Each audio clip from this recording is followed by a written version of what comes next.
Croissant. Quando eu crescer, quero ser chefe de cozinha. Já sei fritar ovo e enrolar brigadeiro. Outro dia, eu fiz um sorvete de fristache. Meu pai, Nick, experimentou, cuspiu e gritou: "Ega, o que você pôs aqui? Isso dá com gosto de sabonete." A família Soufflé é seguida por muitas outras, cada uma com seu cotidiano, com a sua brincadeira. Tem também a família Tabelo Blue. Eu me chamo Tufo Tabelo Blue. O meu pai é o Bob Blue. Ambos têm o cabelo feito de esponja de banho. Meu pai é separado da minha mãe. Ele não mora aqui, mora em Champulândia. Para entender melhor as cartas dele, estou aprendendo um champulês com uma professora particular. Já sei escrever: "O livro está sobre a mesa", que quer dizer, o livro está sobre a mesa. Meu pai sempre vem para cá me visitar, mas no ano que vem, eu que vou para lá, para Champulândia, de avião. A minha mãe se chama Tuna Tabelo. Ela tem um salão de beleza e tem um namorado chamado Chanderleu. Nessa parte da mãe do namorado, o cabelo da mãe é uma presilha de cabelo e o do pai é um pedacinho que parece ser um tufo de cabelo mesmo. Ou seja, os personagens brincam com a fantasia e a realidade. A outra família que eu separei para vocês é a família Bottom. Nossa casa parece um ateliê de costura. A minha mãe Juta é estilista. Eu, que me chamo Tule, e o meu irmão Jesse, queremos ser estilistas também. Criamos um projeto animal, o Fashion Dog. Vamos fazer uma coleção de roupas de cachorro. Estamos um pouco atrasados, porque no domingo passado machuquei meu dedo e não pude costurar. Eu fui usar a máquina de costura da minha outra mãe, a Polaina, e teve um acidentezinho. Furei o dedo na agulha. O pano ficou cheio de gotas vermelhas. Eu chorei tanto que acho que dava para encher um dedal de lágrimas. O desfile será no dia 4 de outubro, dia do cachorro, e teremos muitos convidados. A vovó Crochê, as nossas mães, a Bisa Musselina, o tio Hippie, a Dinda e a vovó Cute e a vovó Paetê. No livro da Eva Furnari, ela vai brincando também com as questões do cotidiano. E ela apresenta para a gente uma coisa muito interessante, que é essa relação de diversidade em cada uma das famílias. A história é narrada pela professora Ruby, que começa o livro sugerindo algumas atividades e também termina o livro falando sobre coisas do cotidiano que a gente pode fazer. Por exemplo, escreva uma frase e depois escreva de trás para diante, sem usar o espelho, e depois escreva com as letras de ponta cabeça. Escreva um bilhete utilizando a mão esquerda ou a mão direita se você for canhoto, se você for destro, desculpa. Invente o que seria um zurônio, depois desenhe e explique para ver se serve. Escreva uma pequena redação com muitos erros de português e depois corrija em caneta de outra cor. Ou seja, ela coloca as crianças para sair do universo do real e partir para brincar um pouco com o imaginário, como ela fez na obra inteira. O livro Drufts, da Eva Furnari, é uma preciosidade para a gente pensar sobre o tema família. Foi publicado pela editora Moderna e está na 4ª impressão já da primeira edição, o que significa que já é um sucesso, porque o livro é de 2016. Então, vale a pena a leitura. Que lindeza de obra! Que visão oblíqua das famílias tem a Eva Furnari. Talvez por isso ela tenha recebido por esse livro o prêmio Jabuti de melhor livro infantil no ano de 2017.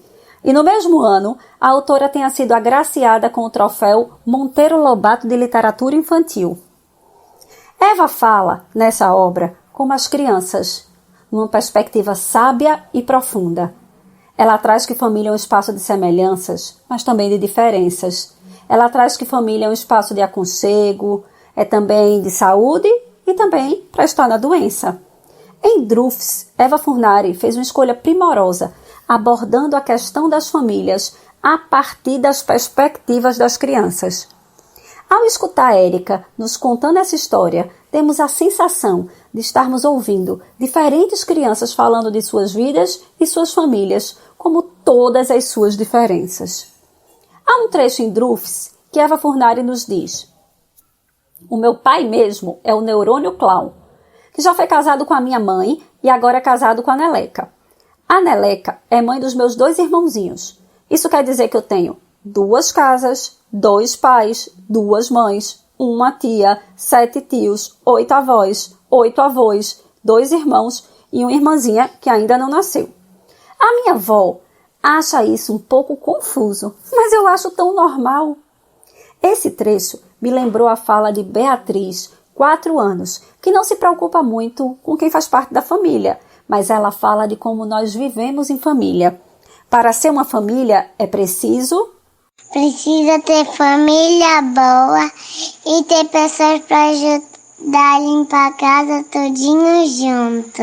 Não há dúvidas de que Beatriz tem uma forma oblíqua e comungante de ver a família. E ouvindo-a, nós conseguimos entender logo por que é que os adultos, no caso de Drufts, a avó, acham que uma família diferente é um pouco confuso, enquanto as crianças acham que é absolutamente normal. A criança de Drufts, assim como a pequena Beatriz, olha para o que de fato importa mesmo, que é a coletividade de viver em família. Em Drufts, há também a família Ui. Nessa família, existe Fifi e Zizi, 2 irmãs gêmeas. Elas estudam na mesma classe e são por fora idênticas, mas por dentro bem diferentes. Entendendo que há famílias também assim, formadas por pessoas iguais, embora diferentes, perguntamos a mesma coisa a Luísa, irmã gêmea de Beatriz. Luísa nos disse: Cuidar um do outro, ser gentil um do outro. Cuidar de toda a família, ser gentil. Luísa, de forma diferente, invoca aspectos similares a Beatriz, destacando a importância da coletividade familiar. Essa perspectiva é ainda ampliada pelo seu irmão Daniel, 8 anos, quando nos diz: Tem pais, filhos, depende. Depende de quê? Se não tiver feliz porque fez algo, ou se tiver um filho como um cachorro, e só. Pois é, Daniel, ser família depende. Embora saibamos que as crianças têm uma forma profunda de perceber a vida, às vezes encontramos adultos que também enxergam essa complexidade. Foi bem isso que aconteceu com a nossa convidada, a professora Belinda Mandenbaum. Essa pesquisadora, professora associada do Departamento de Psicologia Social e do Trabalho da USP, onde coordena o Laboratório de Estudos da Família, nos deu uma riquíssima colaboração. É difícil ter uma única definição do que seja uma família, não é? Porque as famílias, é claro que elas têm elementos em comum, as famílias em todas as partes do mundo e as famílias nos diferentes momentos da história, não é? Talvez um elemento comum entre todas as famílias é que a família é uma instituição social, né? Eu acho que quando a gente diz isso, a gente já está dizendo alguma coisa importante, né? Ela, portanto, não é um grupo natural, nem é um grupo que é fruto da vontade divina, né? Ela é uma instituição criada pelos seres humanos, não é? Há diversas hipóteses, né, sobre a formação da família.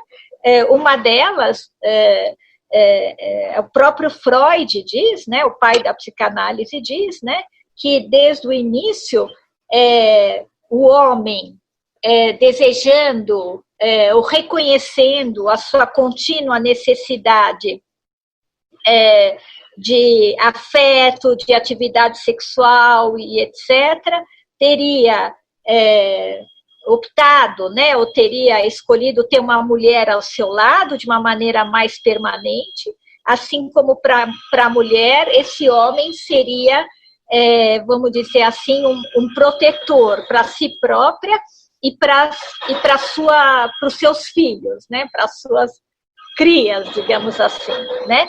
Então, isso teria feito com que, de alguma maneira, o casal, como uma relação, né, de gênero mais permanente, né, tivesse, de alguma maneira, perseverado desde tempos bastante remotos, não é?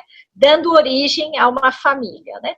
Também há outras hipóteses de cunho mais social, por exemplo, né, com a ideia de, em grande parte das sociedades humanas, né, homens e mulheres, desde o início, terem uma divisão sexual do trabalho, né? Então, para poder dar conta, né, da própria sobrevivência, da sobrevivência dos filhos, né, era preciso uma divisão das tarefas, né? Então, um homem que podia sair para caça, para coleta ou para guerrear, não é?